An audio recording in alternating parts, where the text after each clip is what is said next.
Power is a word that we have also gotten very entangled in humanity at this point. We often associate it with something negative.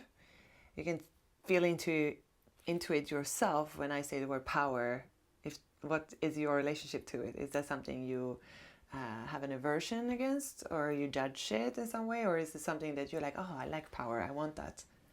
Even that, like, how is it to say that sentence, I like power?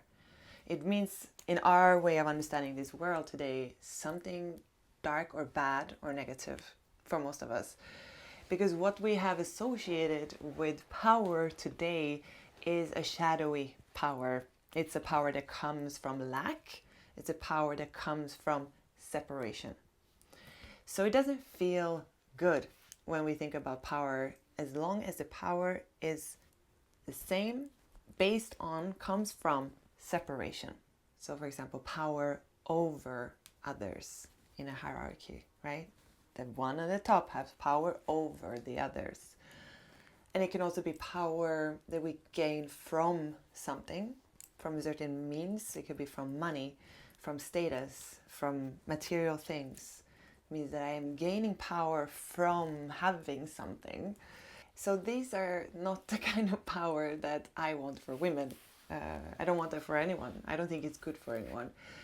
I really want to call back and clean this word power and have it come back to the true meaning of what power means. It's a power that comes from within.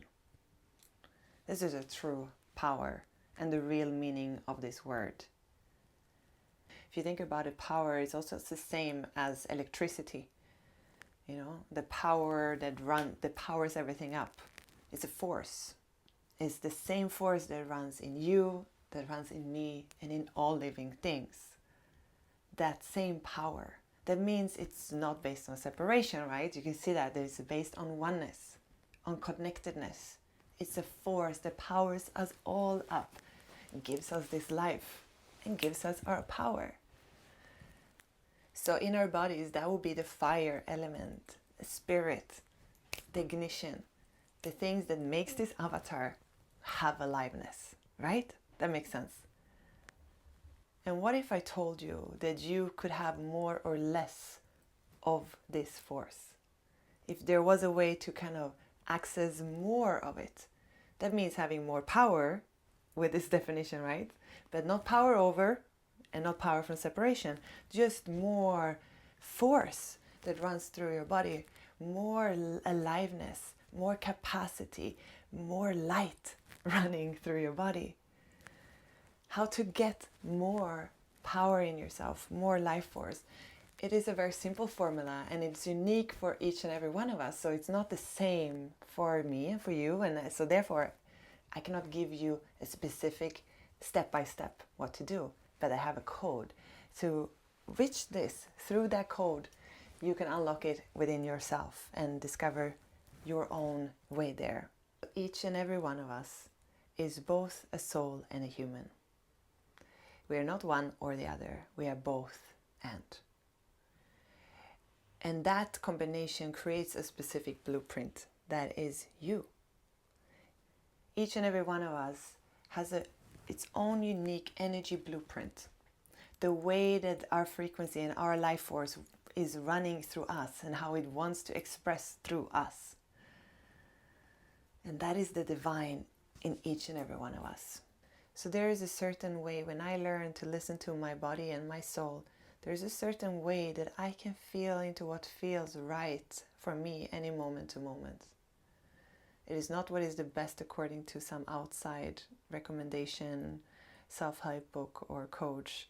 It's from my own system that I can feel what I need, what I want, what my system asks for. I feel my longings, feel my desires. There is constantly communication happening from this alive, crazy piece of biological technology that is the most epic creation on this planet, maybe in the universe. I don't fucking know. It's great. The more I start to listen to this creation, I get guidance of where my vessels seem to be wanting to go. And the more I listen to that, the more life force I get access to.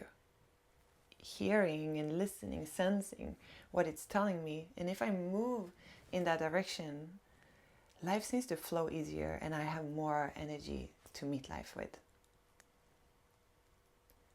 You know, we have all experienced that when we get an intuition about something, and most of us, we have learned not to follow it.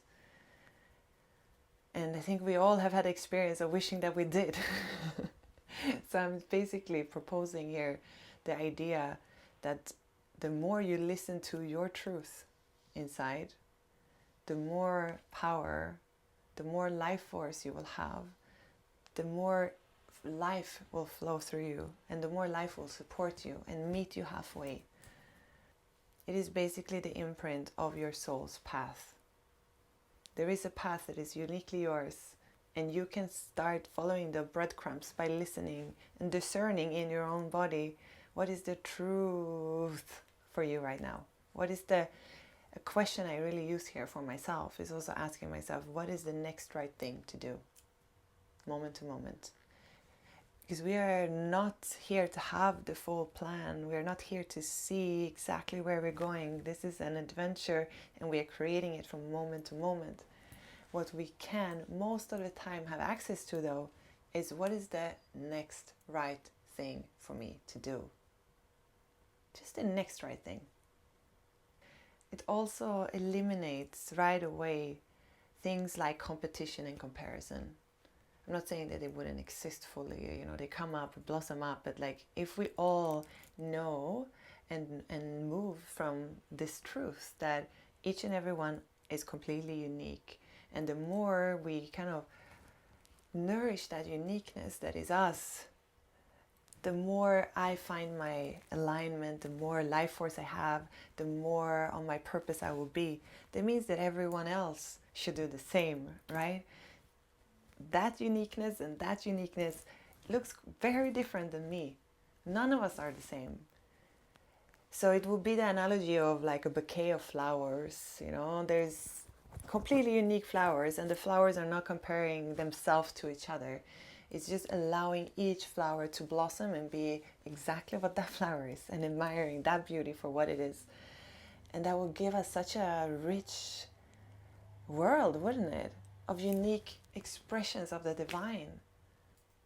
And that is the kind of power that I want for women, where each woman blossoms as into the woman that she is truly here to live and to be.